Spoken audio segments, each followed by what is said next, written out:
hug somebody if you haven't hugged somebody already. If you're into that kind of thing, hug, get together, be together. Yes, yes. I want to invite you to sing along with our opening song.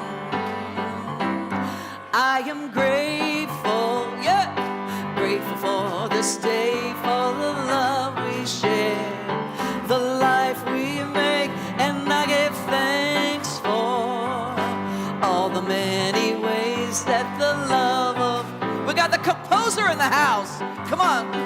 I am grateful, so grateful for the love we share, the life we make, and I give thanks for... Come on, Victoria. All the many ways that the love of God appears. I am grateful, grateful for this day, for the love we share, the life we make, and I give thanks for all the many ways that the love of God appears.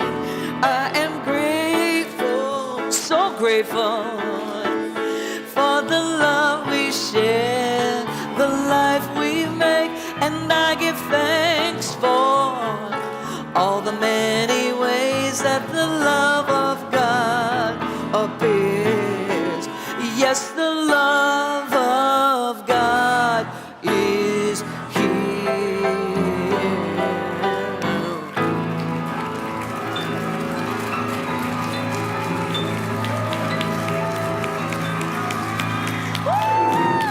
Yeah, there we go.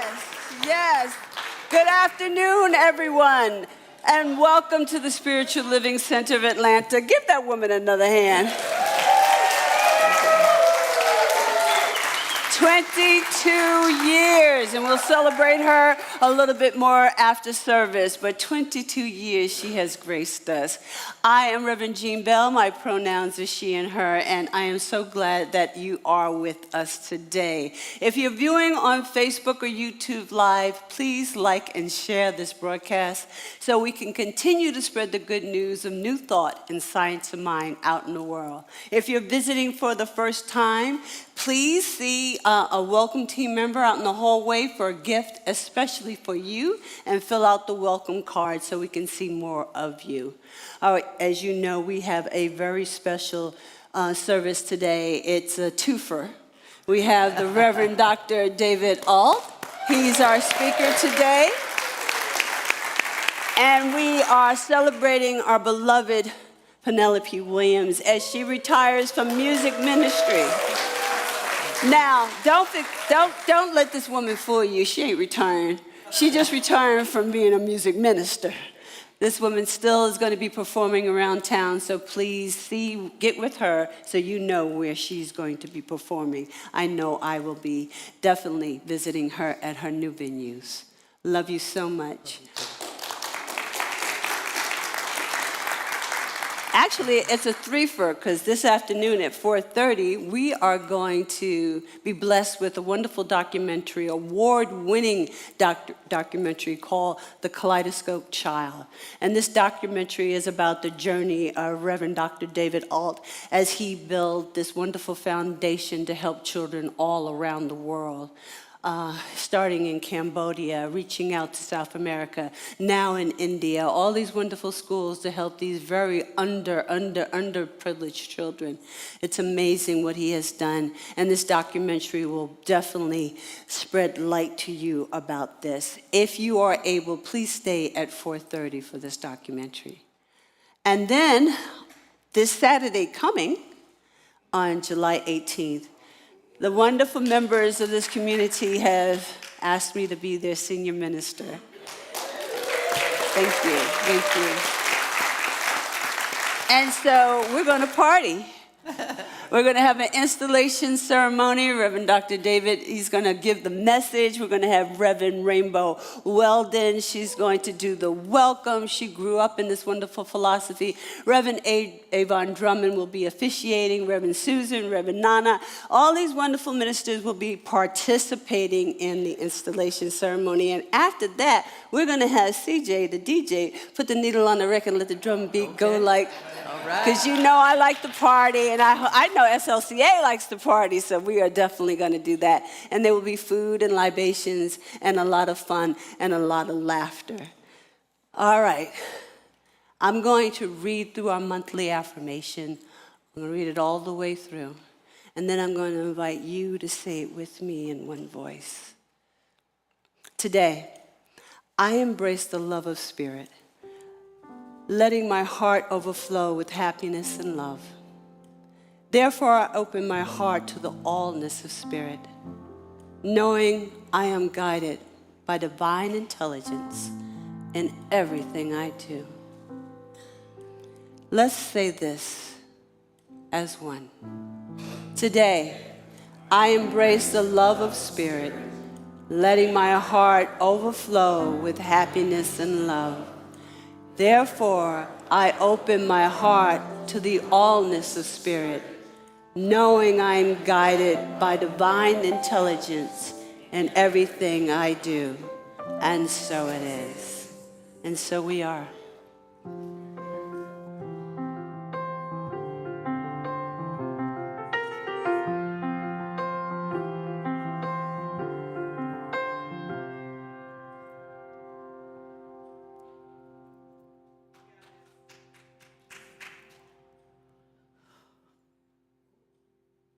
Thank you.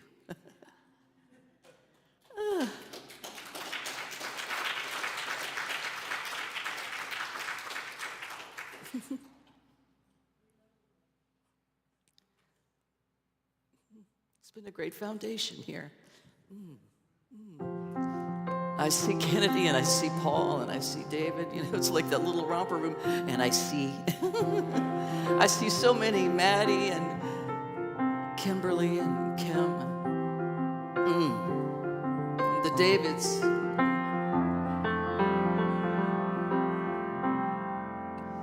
Open your mind.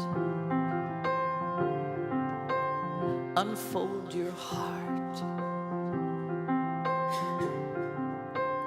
Relax your senses. Feel every part.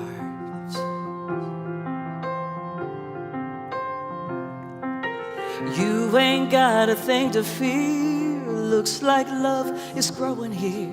So take your guard and let it down. Go deeper still until you come unwound. Unbound. Breathe every breath. Release your cringe.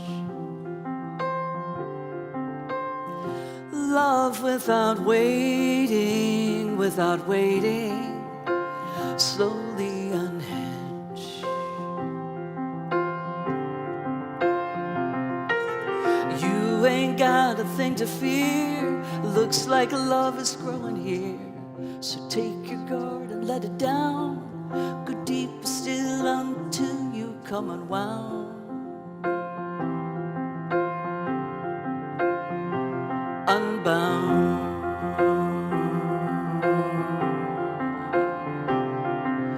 You can stop waiting for love to find you. Look inside your heart. Love's already who you are.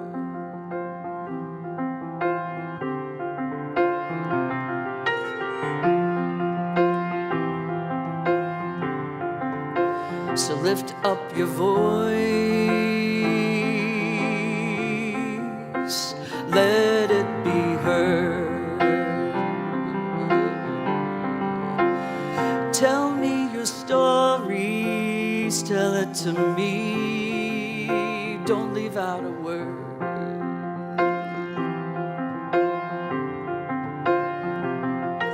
'Cause I think I have been there too, and I'm a seeker just like you. You ain't got a thing to fear. Looks like love is growing here. So take your guard and let it down. Go deeper still until you come unwound.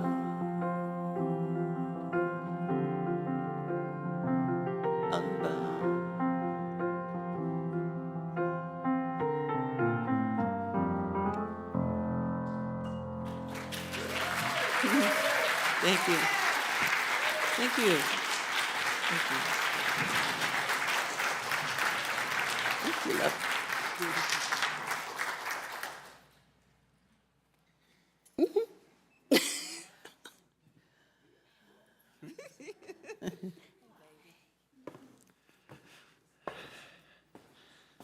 Penelope used to say how aggravating it was to be my musical director because I was a musician. And so I had very particular ideas. And she said, "You make me work too hard." And I loved the symbiosis, and I loved the ability to say, "I want a violin." And she goes, "We don't have a violin." And I'd say, "Get a violin." And so there was a lot of repartee back and forth that was artistic and expansive and sometimes annoying, and always, I think, beautiful. Always beautiful. I think you helped me grow, and I helped you grow, maybe. And the fact that we could speak a different language outside of just minister and musician allowed us to, I don't know if you remember this, but Penelope and I decided that we would have a poet laureate contest every year.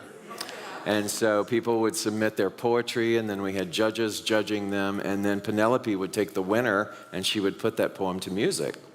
She didn't get paid for that. I just made her do it.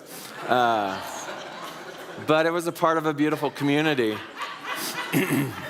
She did a lot of things. But you know, I walked into the building today. Do you know the first memory that she threw at my face? She goes, "Do you remember when we stole figs from next door?" I was like, gasp. Yeah, it could have been, "Do you remember when we felt the love of God?" She goes, "No. Do you remember when we climbed over the wall and stole figs from next door?" So at 1730 Northeast Expressway, when we got that building and we did all this interior design, there was this other kind of weird nondescript business, and they had this big high gate and this enormous, beautiful fig tree. And nothing irks me more than to see fruit go to waste. And we were out in the parking lot, and I just kept noticing this majestic fig tree with these big, beautiful figs. And I looked at her, and she looked at me, and we went and got a ladder. And in broad daylight, we just scaled over their wall, and we were filling sacks and just bringing them in. And some of you, the following Sunday, ate them after service. So you are just as much complicit as Penelope and I were, because you consumed stolen figs. But my favorite, my absolute favorite.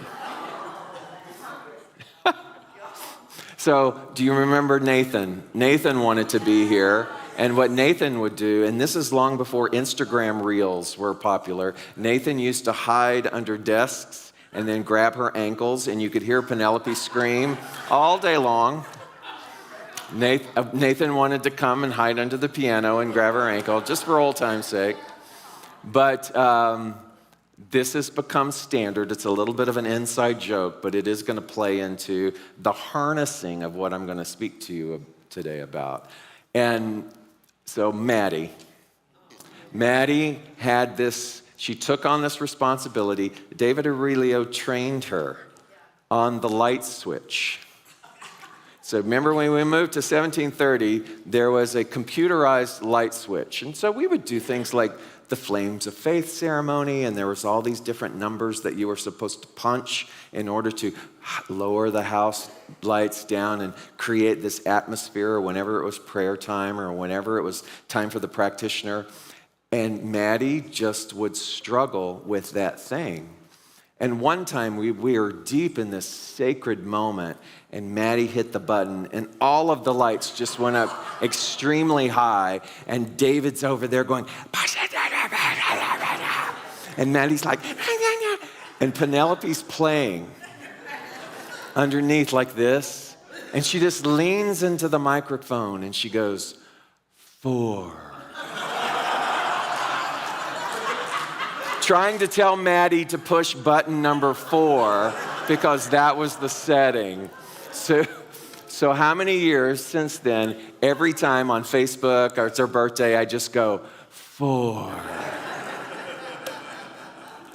I have so many things to say and so many tangents and anecdotes and metaphors to share with you, and I have decided that in honor of Penelope Williams, I have to limit it to 4.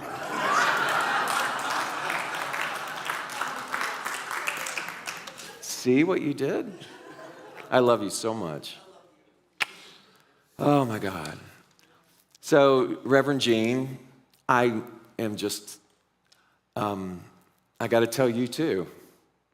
Do you know, somebody walked up to, I know David Aurelio told you this, but somebody walked up to him and they said they had a vision that one day this community would be led by a woman, but not just a woman, the first African-American woman to lead this community.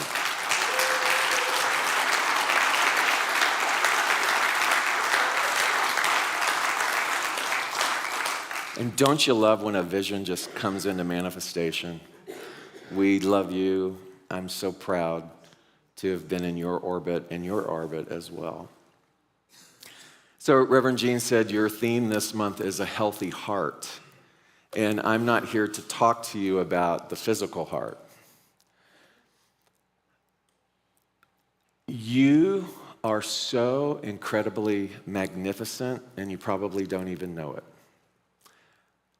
Because, mostly unconsciously, you agreed.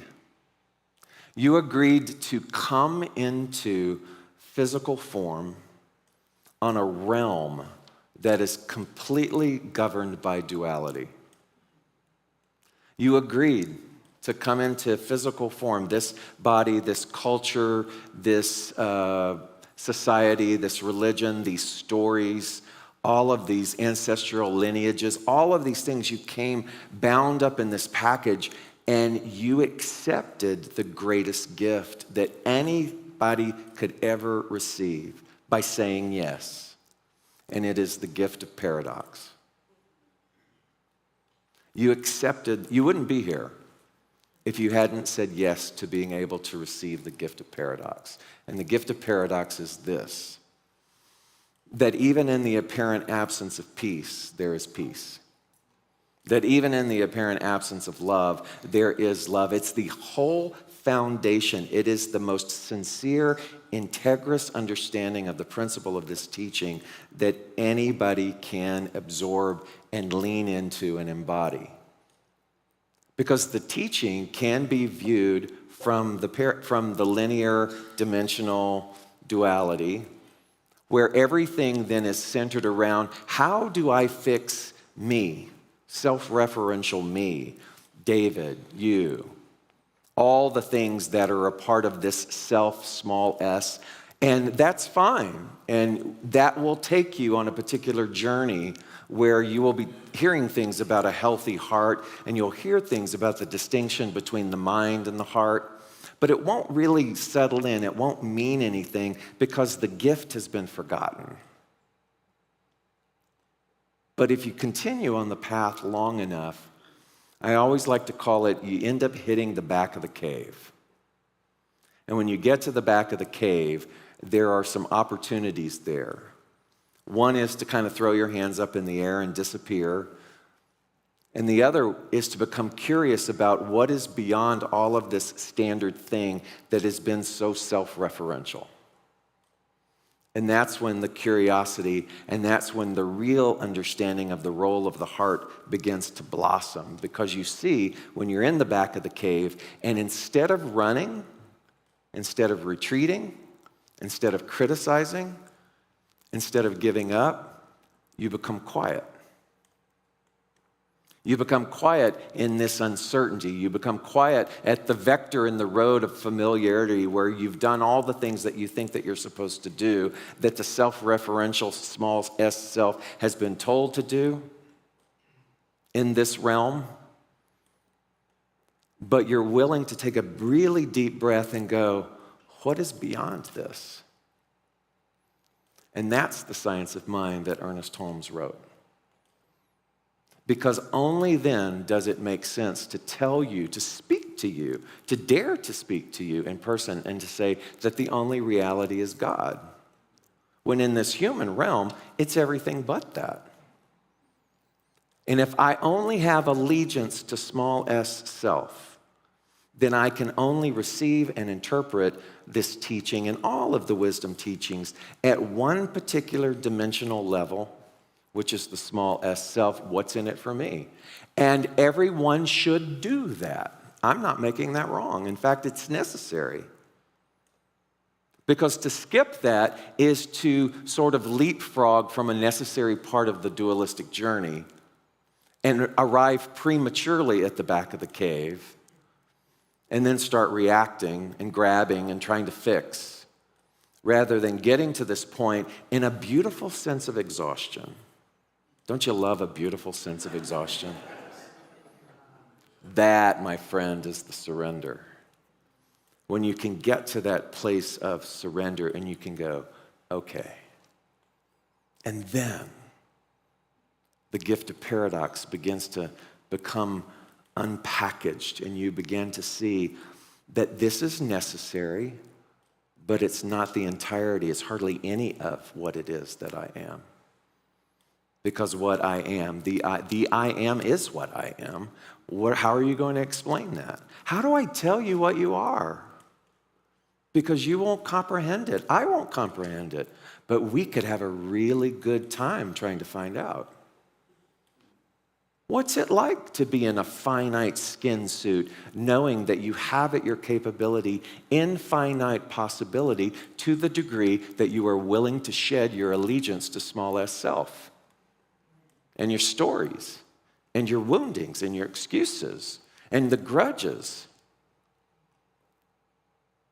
What would it be like to set all that down at the back of the cave and then to notice, there's a door at the back of the cave that leads me on to yet another perpetual journey into the next evolution of finding out? That's what it means. That's what it means to say that the only reality is God.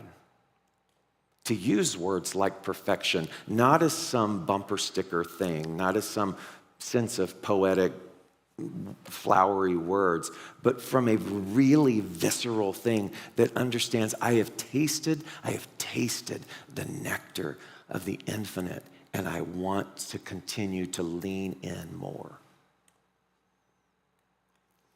And all of a sudden,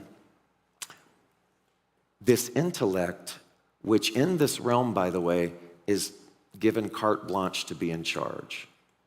I can study the science of mind from my intellect. I can talk a lot. But can you study the science of mind from the heart, which sets aside the intellect? It took years. Sometimes I'm embarrassed. It's like I'm such a slow learner because it took years for me to unbind myself from the regurgitations of my own teachers so that I could really begin to go, what does this mean that the only reality is God? This is far from God. And suddenly the gift of paradox, the seed has a little moisture and it wants to start to grow, and it goes, let me show you.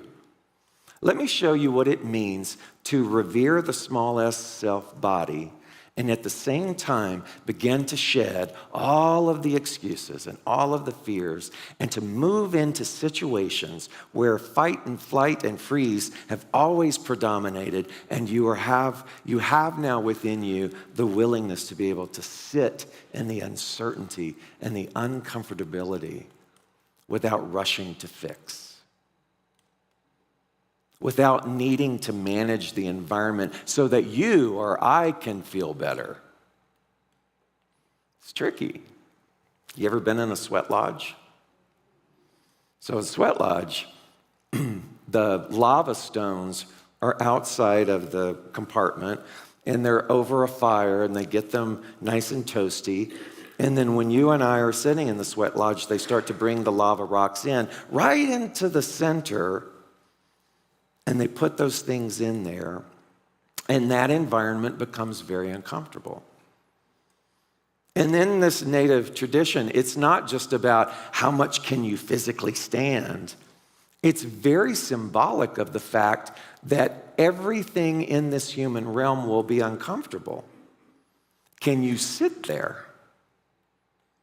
Can you begin to notice the fight or flight?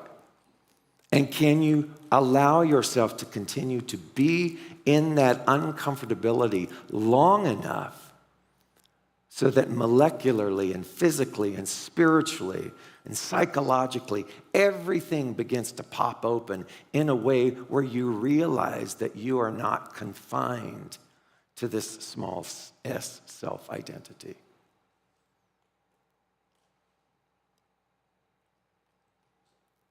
And so Pema Chodron has this book. I think it's the one called When Everything Falls Apart. Maybe you've read it. She tells a story about this woman who kept having nightmares.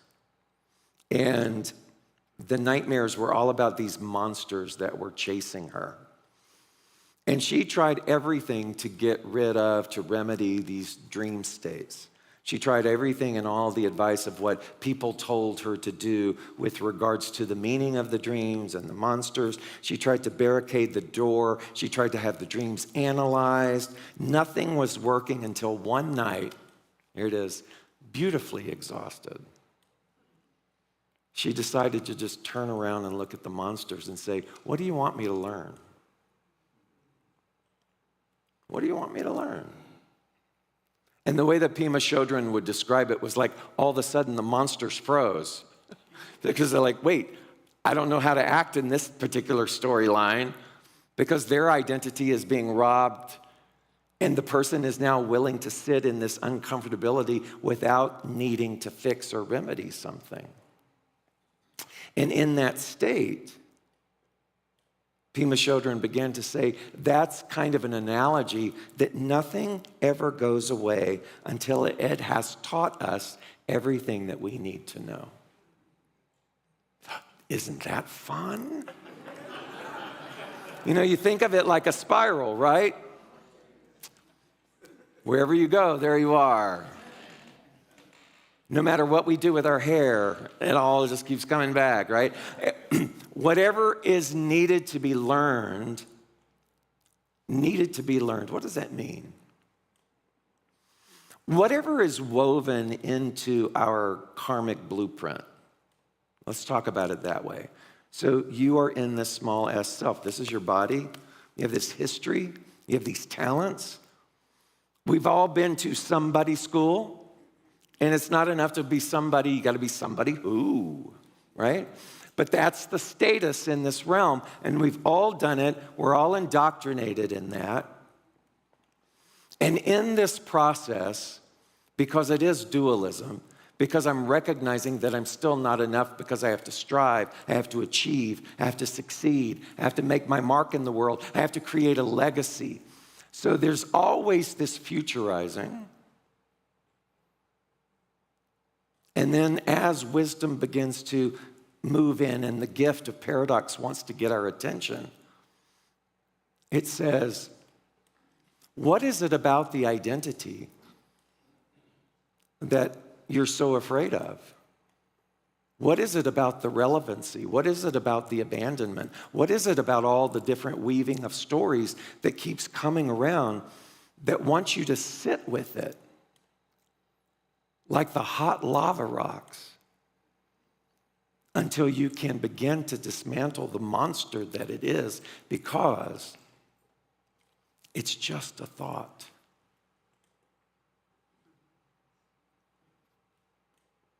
Doshin Buddhism calls it phenomenon. And it uses the beautiful metaphor of infinity by saying that you and I are sky. Sky.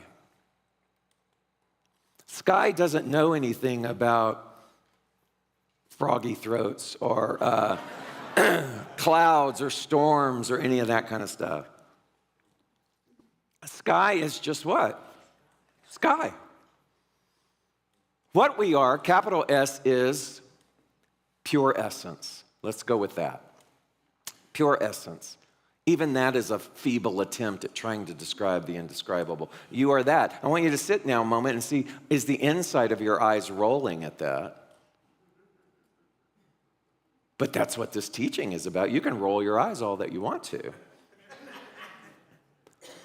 And chances are, maybe one or two people might hear it at a particular level that it will create some inertia to be busted open inside of them. This isn't about numbers anymore. It isn't about accolades anymore.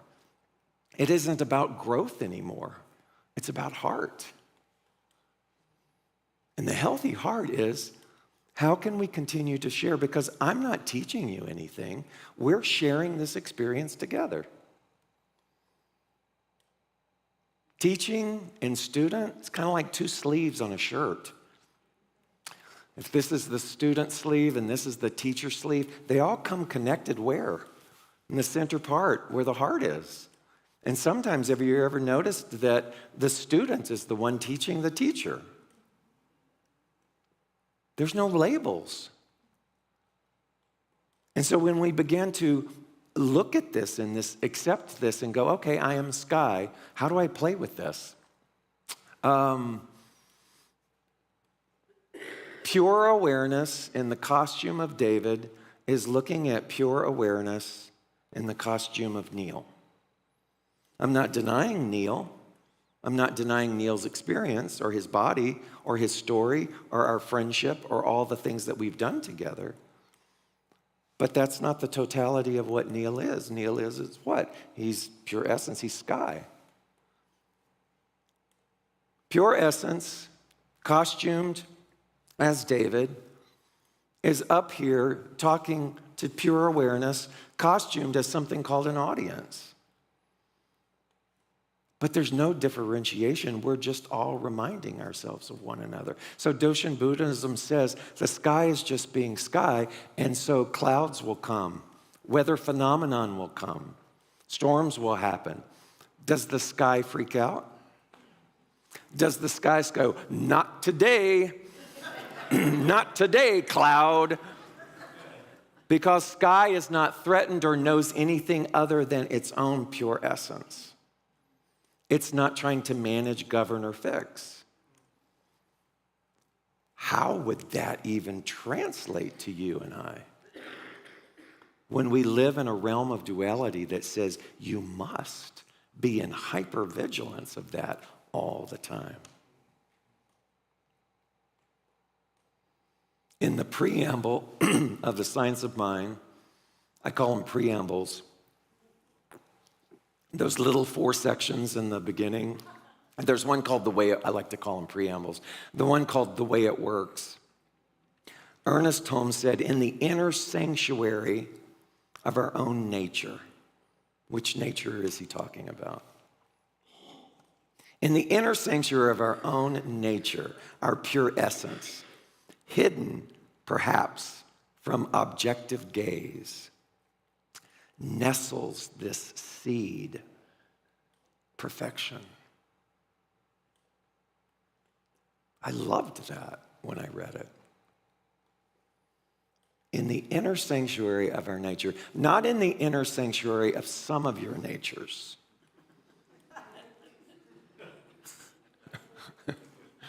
In the inner sanctuary of the one nature. Hidden, perhaps, from objective gaze. The objective gaze is the intellect, the mind, that you and I have given so much power to. Hidden, perhaps, from the intellect, nestles the seed, perfection. And it was a long time until I realized that Ernest Holmes borrowed nestles the seed, perfection, from Walt Whitman.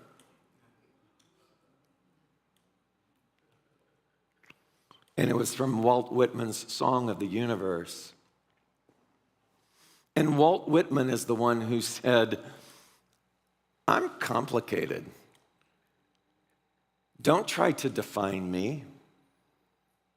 I contain multitudes. I contain multitudes. Walt Whitman wasn't trying to be overly humble about anything. He goes, I am complex, I am contradictory, I am both physical and non-physical. I'm learning, and what I'm really, really unraveling in the gift of paradox is that I contain multitudes. And so when we begin to look at what does it mean to have a healthy heart, it's when am I willing to extricate my identity from my mind and to allow myself to be in situations that I have long labeled as unsafe, or that I have a habit of fleeing or fighting, and just allowing myself to begin to deeply, deeply rest in the awareness that as pure essence, everywhere I go, everywhere I look, the only reality I see is God. What would that do for you? What would that do for you? What would you and I have to begin to sort of let go of? What would that do with your striving?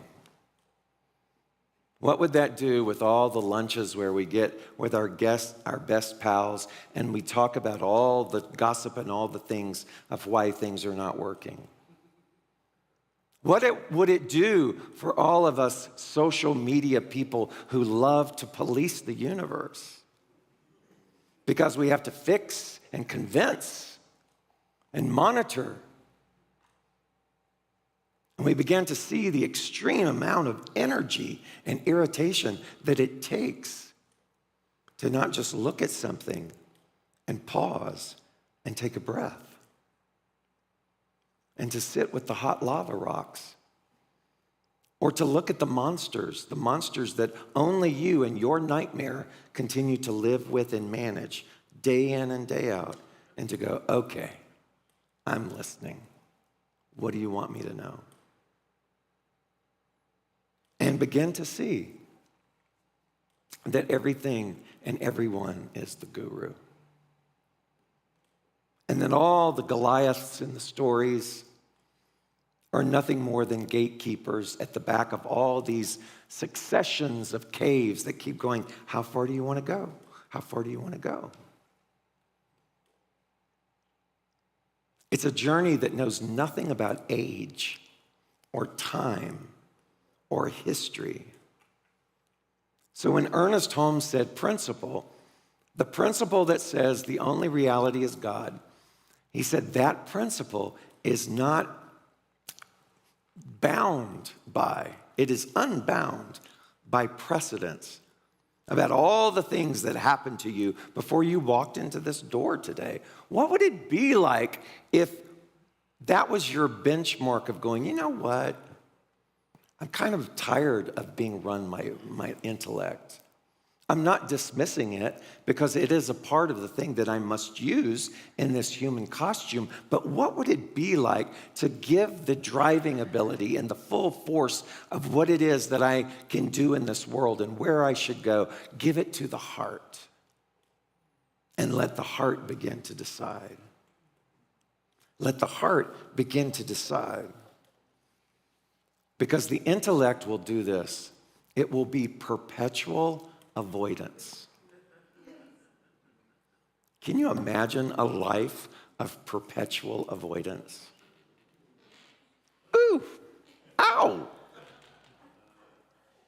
And then you start to see that avoidance is a very elaborate waiting room. So that means what? Life is just going to be lived in a very elaborate waiting room. Waiting for what? Waiting for what? Deep calls unto deep. That's why it keeps circling back. Not because it wants to torment you. Because everything that is wanting to be known, it keeps coming back to us.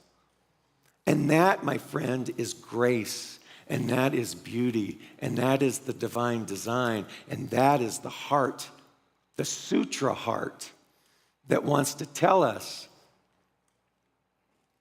that everything that you have put a price in on form is formless, and that everything that is formless that you have yet to explore is waiting to be brought into form if you will just do a little bit of rearranging.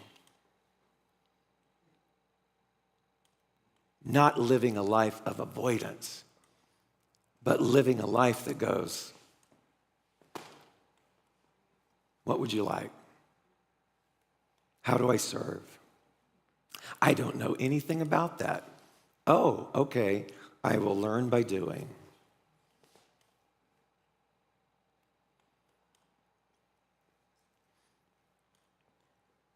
And so, this teaching and this healthy heart, it's not gonna let go, because how does what you are turn its back on what you are? That's why it keeps coming around. In the theater world, they call it the 11th hour, or the 11th number, where the hero in the story always sings the big song, that sums everything up. Or the characters come to kind of create this denouement to bring everything to a climax. And it doesn't even matter if you and I wait till the 11th hour to see the light, because it doesn't matter when you do it. What's beautiful is, will you do it? And if you will do it, if there is a part of you that is beautifully exhausted, good on you. If there is a part of you that is beautifully exhausted, then the only thing that is required is to begin to practice the pause. To go in those places that feel so uncomfortable and to just be in it. Watching the inclination to want to advise, to fix, to rearrange. Not so much because it will help the other person, because we're uncomfortable. What would it be like to practice the pause? To sometimes not contribute anything into the conversation and to just hone in and practice active listening. And I'm not saying that it's easy. One of the first places I went after I stepped down from here, my husband and I went to Maui when COVID opened up for the first time, because he was a student of Ram Dass's, and they would have these retreats in Maui. And it was the first retreat since Ram Dass had passed away, and Jai Ram was going to be a part of the ceremony of releasing his ashes into the ocean. And so I was very happy to be able to go. And it was a very, star-studded, filled retreat. And lineup of people that were speaking, and they would speak, and there was always an opportunity for Q&A afterwards. And I began to notice my hand go up. And then I remember going, why is your hand up, David? And I'd start to pull it back down, and I would sit with the question, why is your hand up? Because part of the unraveling and part of me moving on from this was to begin to extricate myself from these identities and the work that I was personally experiencing. And so this leaning in to observe the need to validate or to prove or to extend anything from an old storyline was about proving myself to be worthy in environments, just bottom line. And so the reason my hand up was not because I had anything really of value to contribute, honestly. It was like, you need to know who I am. And so I pulled my hand down, and I was like, ouch. And then the retreat days would continue, and there'd be more Q&A. And it was like it had a mind of its own. My arm would go up, and then I would look at it, and I'd pull it down. And so this journey of beginning to notice the craving of the somebodyness and the protection of the somebodyness and the interpretation of spiritual principles and paths that tell us about improving the self. Again, all of it necessary. But there will be a time when you will get to the back of the cave of that and you will realize it's kind of like eating cotton candy.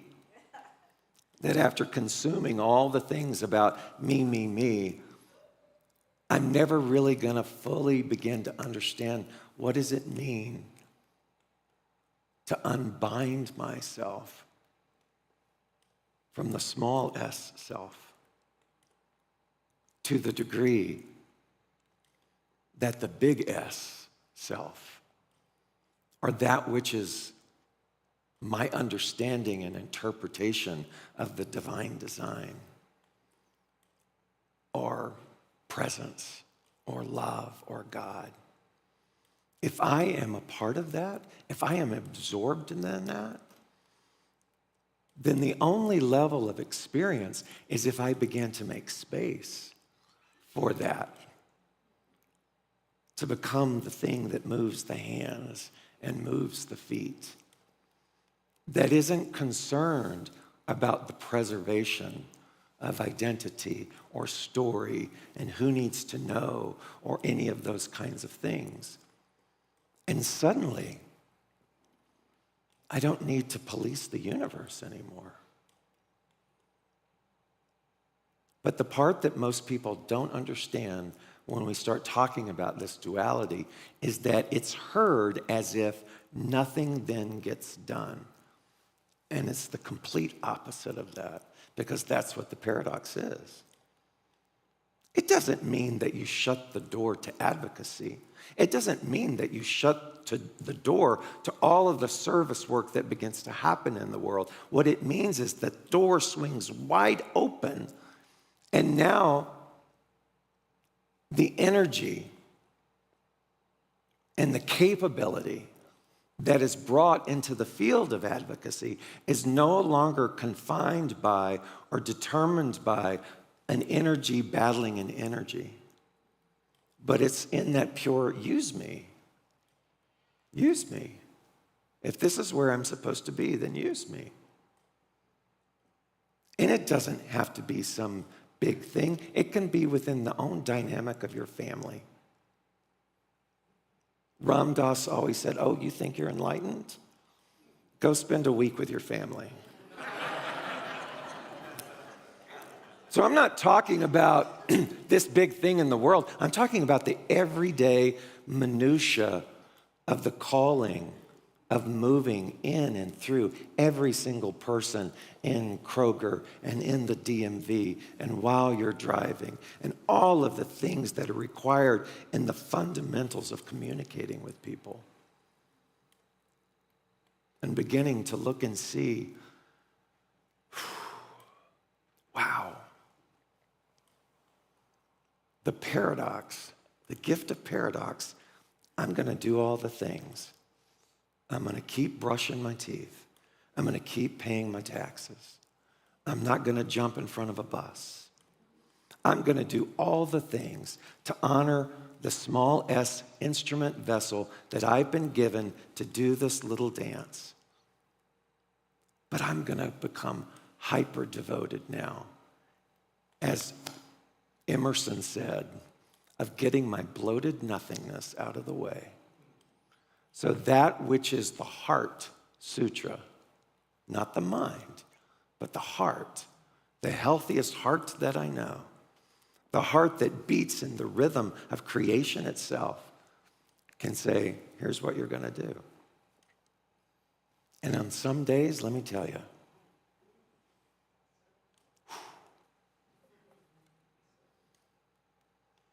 we just had a brain cancer diagnosis in our family.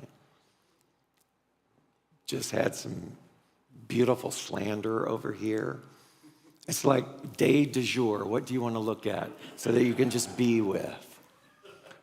I'm not telling you that it's all just going to go away and it's going to be butterflies and unicorns. But all of a sudden, you're going to begin to notice, as my friend said, David, It's just a thought. And the thought isn't holding you.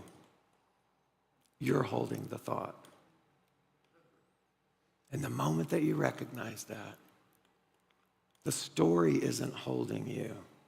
You're holding the story. Ouch. Delicious ambiguity. Delicious uncomfortableness. It's not holding you. It never has. So the creative mind is a mind that will let you hold it. But it is also the heart of the sutra that will keep coming around and going, would you like to let that go? Forgiveness is not found out there. Compassion is not found out there at the level that it is found inside of you. And so, was it Napoleon Hill who said, the timing's never gonna be just right. Why wait? Why wait? Why don't you just do it now? Aren't you beautifully exhausted? I am. Isn't that great? Isn't it great to be beautifully exhausted? Can we be beautifully exhausted together? And not then go to lunch and talk about how exhausted we are. But talk about all the things that are presenting themselves in the stillness of not running away. All the things that are uncovering themselves in allowing ourselves to simply be in the awareness of being without having to fix, manage, convince, raise our hands to prove our worth. And to be, as Walt Whitman and Ernest Holmes said, the place where the seed of perfection is nestled deep inside. Maybe we should let that grow. And so it is.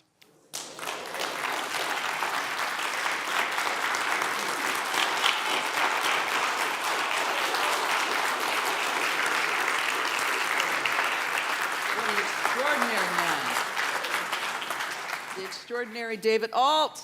David Ault, David Ault. Wow. So I have a choir piece, and I know I have a lot of singers out here. God is loving you always. Always. God is loving you. Always. All right, you got it. Do, do, do, do, do.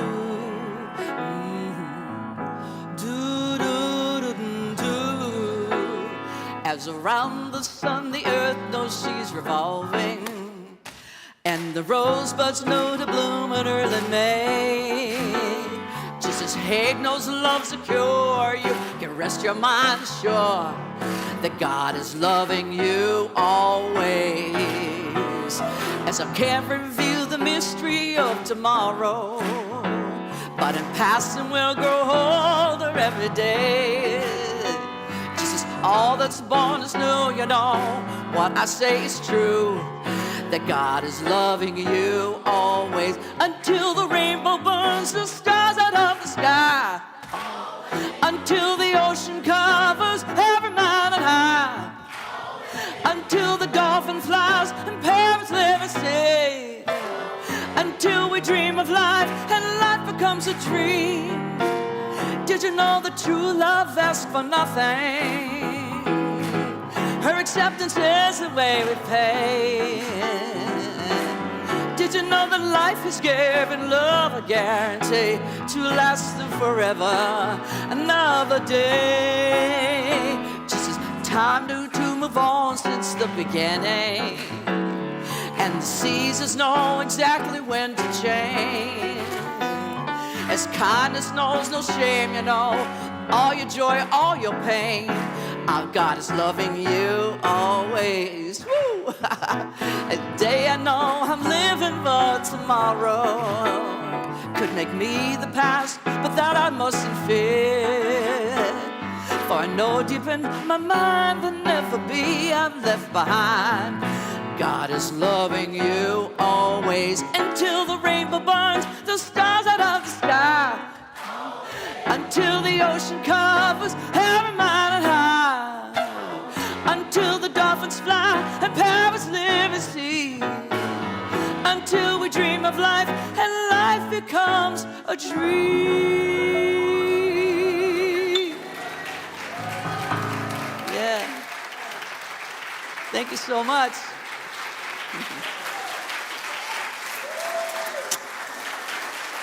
Oh, great.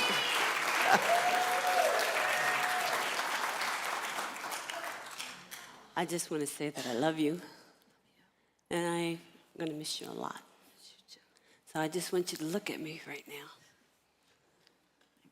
And as you look at me, I want you to open up your heart. And as you open up your heart, let's just enjoy this together.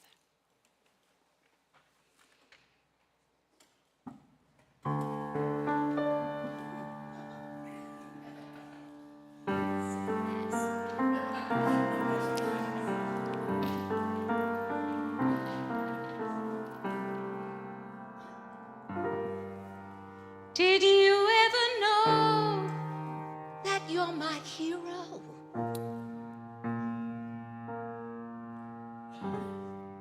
Everything I would like to be. I can fly higher than an eagle. With you as the wind beneath my wings.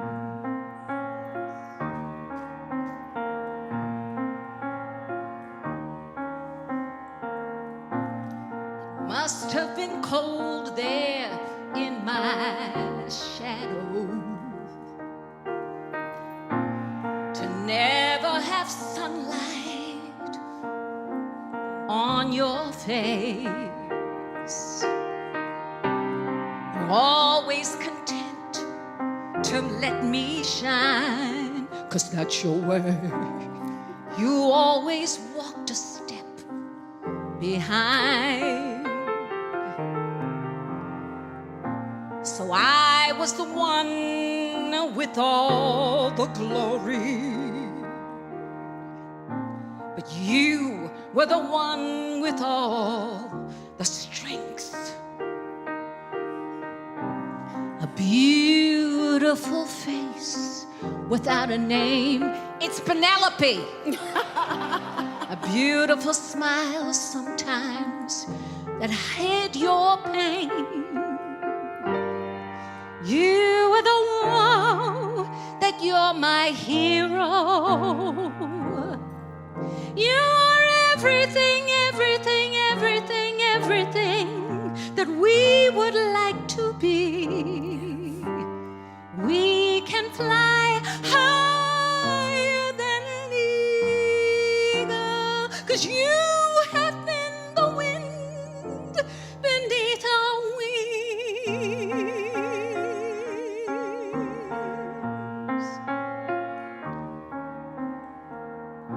Well, it might have appeared to go unnoticed, but we have you all right here, right here, right here in our hearts.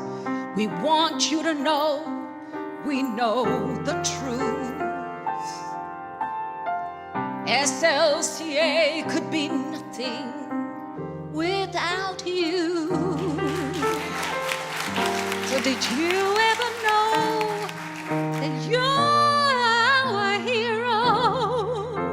You're everything, everything, everything, everything we would love to be.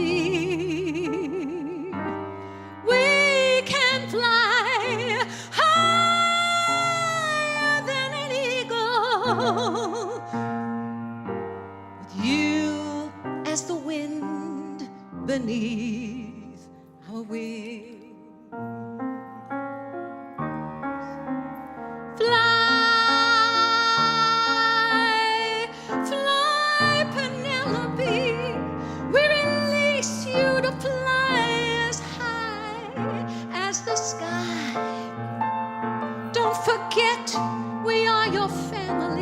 So show your face in the place every once in a while. Don't lose our number. Please don't block us on Facebook. Fly. We love you, we love you, we love you, we love you, we love you, we love you, we love you.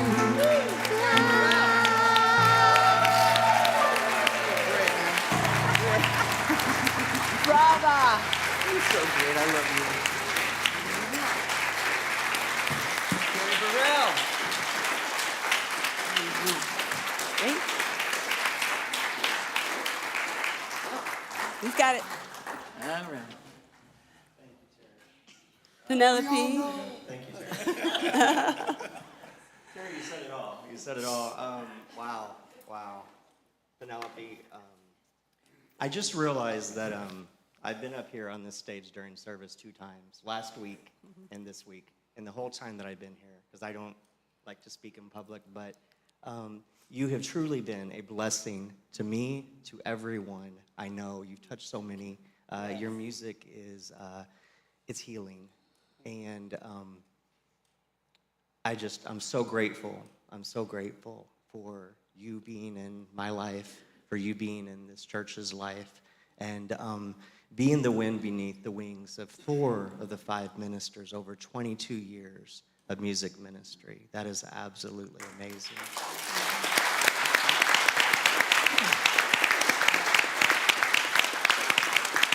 I couldn't have done it without Essie.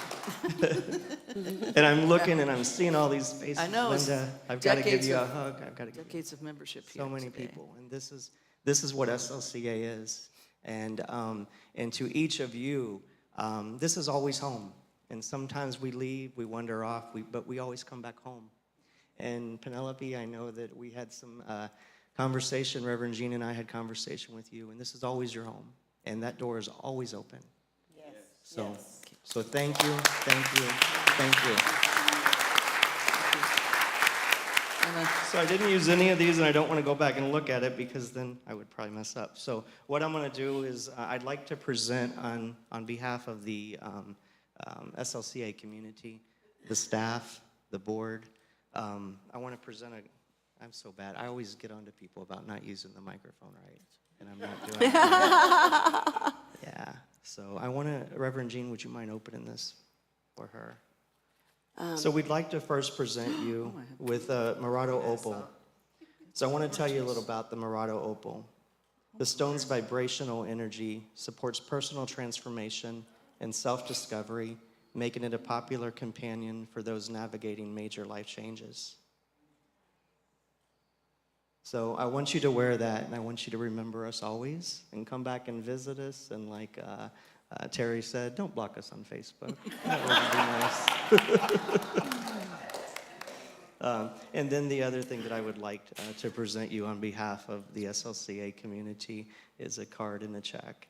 And I want you to take that and enjoy your retirement and celebrate the amazing beauty that you are. And thank you, thank you, thank you.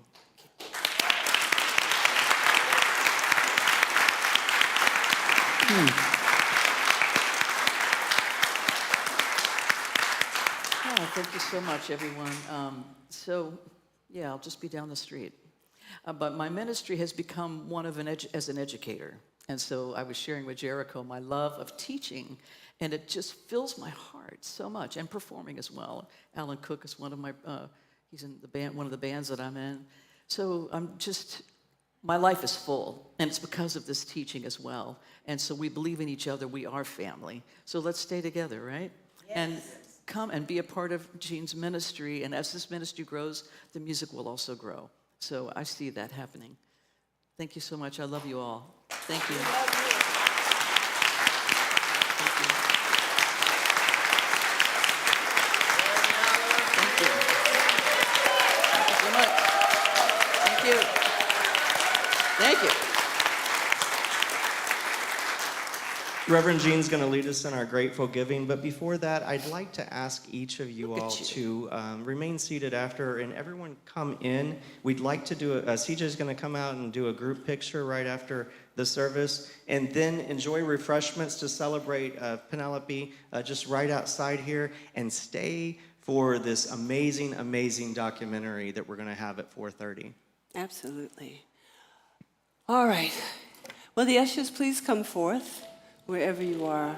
And as we prepare ourselves for grateful giving, let us know that the universe is one of give and receive. Penelope, you have given us so much. Reverend David, you have given us so much today, and I thank you from the bottom of my healthy heart. I have a maestro here, and I have a maestra. I am blessed. We are all blessed. And you all make this possible with your donations, with your love, with your support. So there's so many ways that you can give. You can scan the QR code. You could text to Tide. You can go to our website. Or you can give the ushers whatever donations you may have. If you're not ready to do that just yet, there are receptacles on both sides. But however you do decide to give, please know how grateful we are to you. So join me now as we say our grateful giving. I live in a universe of abundance. As I freely and joyfully give, I join in the divine flow, and all that I share with life returns to me multiplied abundantly. And so it is. And so it is. There are practitioners here if you should need prayer. Please join us afterwards out in the lobby to celebrate this wonderful woman. And for now, she's going to play us out with our song.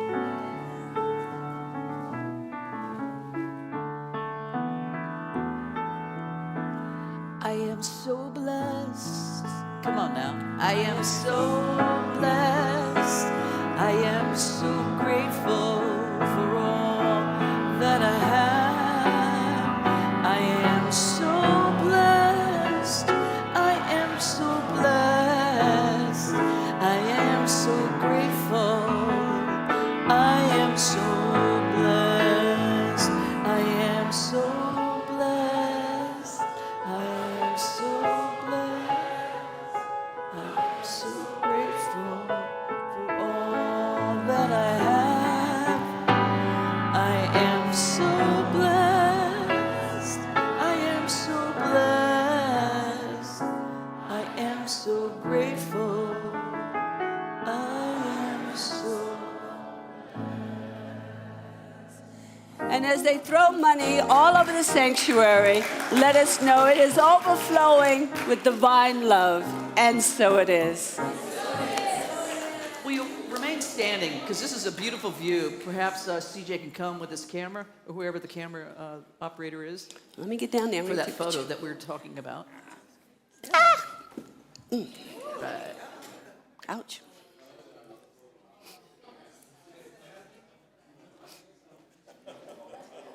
CJ, do we need to get in the middle, CJ? All of us. Oh, so if you're on the wings, if you could move in, if it feels comfortable to do so. And we're going to have him on stage, and we'll all just, so we can fill in that front row. Hi, handsome. Hi.